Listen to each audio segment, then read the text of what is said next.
You brought up Vernon, so we're going to make a little switch here because I wanted to go to Rashard Higgins. But let's go to Vernon first. Okay. His contract counts for $15.5 million against the cap. Nobody understands that, by the way.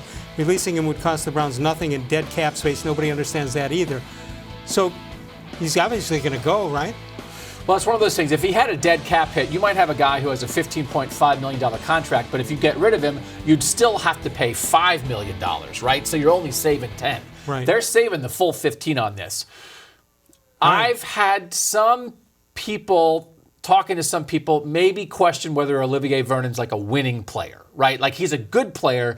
Is he going to do all the things that helps a franchise win? For that price, you've got to do it all. You can't just rush the passer kind of decently on occasion. You've got to be locker room. You've got to be reliable. You've got to be good against the pass and the run. Like for that price, you've got to be everything.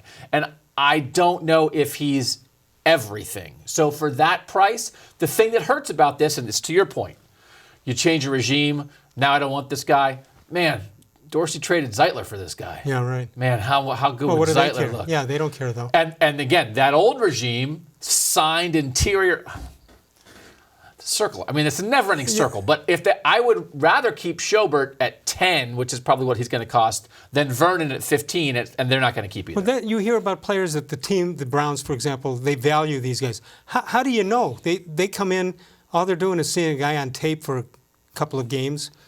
How do you know they don't do or don't value them? Yeah, I mean, it's kind of the thing we talked about before. It's like, Olivier Vernon, right? You didn't know him that well when he got here, right? So, like, it's all about, but you have to be smart with your cap, right? And this team is going to have Myles Garrett coming up.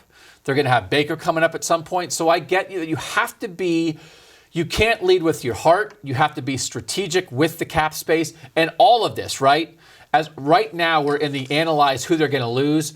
You can't do the full analysis until they get people. And if they don't sign Schobert and if they don't bring Vernon back, they're going to spend that money on other good players, and then we can fully evaluate whether it was smart or not. I mentioned